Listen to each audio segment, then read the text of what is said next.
La question du jour concerne Rodrigo Goes. L'attaquant du Real Madrid s'est se montrer décisif dans les matchs couperés. Il a encore démontré avec son doublé face à Chelsea et on peut aussi se rappeler de son implication dans le parcours victorieux en 2022. Pour toi, pourra-t-il aller chercher le record en Champions League de CR7 avec ses 67 buts en match à élimination directe? Ta réponse en commentaire. Bienvenidos, bienvenue à ce nouveau numéro du Jodonas Liga.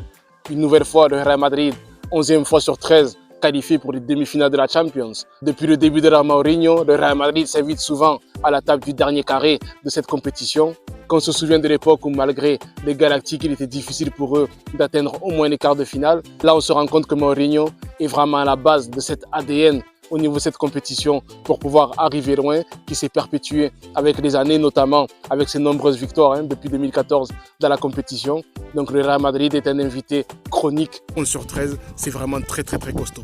On a vu ce match retour face à Chelsea qui a commencé avec une forte intensité et ce Real Madrid qui a accepté cette domination des Londoniens qui devaient faire le jeu de toute façon pour pouvoir combler leur retard. On repense à cette action d'Ngolo Kanté avec Frank Lampard qui se prend la tête entre les mains avec cette reprise un peu topée de la part du milieu de terrain français. Quand on se rappelle de quoi était capable l'entraîneur des Blues en tant que joueur sur ce genre d'action, on peut comprendre pourquoi il s'est pris la tête entre les deux mains.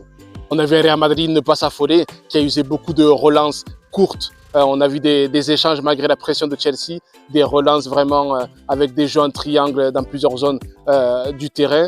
Et le jeu long était utilisé que quand c'était vraiment sûr, avec notamment Militão en chef de file dans le domaine, avec des changements d'aile excellents sur Vinicius notamment, où voilà, il n'avait plus qu'à lever le pied et le ballon lui arrivait dessus. C'était vraiment de très belles passes qu'a pu faire Militão. Donc Vinicius a été le danger numéro 1 sur le côté gauche. Et sur le côté droit, il y avait un peu plus de variété, avec notamment Dani Carvajal qui arrive à bien dédoubler avec Rodrigo, et Rodrigo lui-même qui apportait du danger, donc il y avait une diversification. Contrairement à beaucoup de fois cette saison, le danger venait des deux côtés, notamment depuis quelques matchs. On peut mettre celui de Valladolid en point de départ pour Rodrigo, qui apporte vraiment un danger permanent sur le côté droit et qui gagne ses galons de titulaire. Que ce soit à droite ou dans l'axe, il arrive toujours à très bien dépanner, à être un joueur très intéressant pour son équipe, comme il a été lors de ce match avec son doublé, encore dans un match important.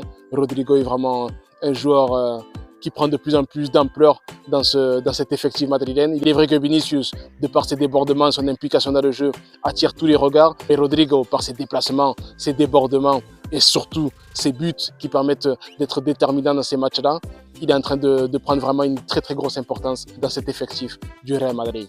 On a vu en attaque le capitaine Karim Benzema un peu malheureux dans ses frappes, mais ô combien précieux dans certains échanges. Il disparaissait à certains moments du match pour venir réapparaître dans des actions clés qui auraient pu apporter un avantage plus conséquent au Real Madrid. Et voilà, toujours très intéressant au niveau de ses remises pour pouvoir permettre ce jeu vers l'avant et le fait de privilégier le collectif comme il sait si bien le faire. On a également vu Courtois, on ne change pas les bonnes recettes avec ses arrêts décisifs, notamment cette frappe de Cucurella juste avant la mi-temps qui aurait pu donner une autre facette à cette seconde période. Mais Courtois toujours présent dans ces moments-là et les Madridiens ont vraiment de la chance d'avoir un gardien de ce standing-là.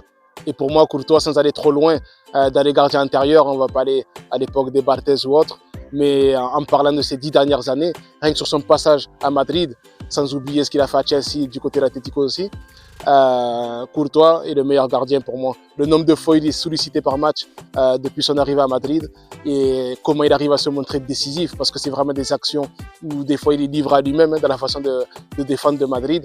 Il n'a pas ce bloc que peut avoir des fois Ter Stegen, qui a des arrêts de gardien de handball à faire qui ne sont pas négligeables, mais sa façon de couvrir son but de la part du gardien belge est vraiment excellente pour moi.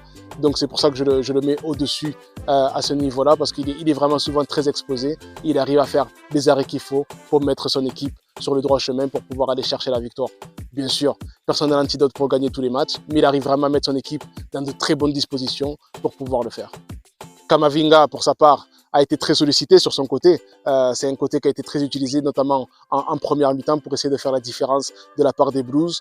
Et il a eu cette maîtrise défensive, avec ce recul frais, cette façon de défendre, de contenir les attaques adverses au lieu d'aller se livrer et de toujours récupérer le ballon à 1 ou à 2 quand il y avait Alaba qui venait l'aider pour le couvrir, ou un milieu de terrain qui venait faire l'effort avec lui, notamment avec Kroos qui s'est bien mouillé le maillot, et Salut Le Short encore, un match remarquable de sa part devant la défense. Il est vrai qu'Ancelotti semble avoir trouvé et renouvelé quelque chose d'incroyable avec Kroos et Modric et Valverde au milieu de terrain, ce trio qui travaille d'une manière différente et qui fait qu'au détriment d'Aurélien Tchouaméni actuellement qui arrive à avoir des bouts de match, mais dans les matchs importants, ces trois-là arrivent vraiment à faire la différence dernièrement.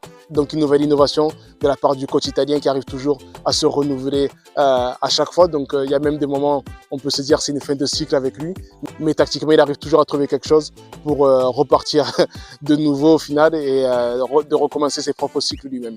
Merci à tous d'avoir suivi cette vidéo. N'oublie pas de participer à notre grand jeu avec le fait de pouvoir gagner le maillot de ton équipe de Liga préférée. Une seule chose, abonne-toi au Joe de Das Liga sur YouTube. Le lien est en commentaire. On se revoit très bientôt pour une prochaine vidéo. Ciao.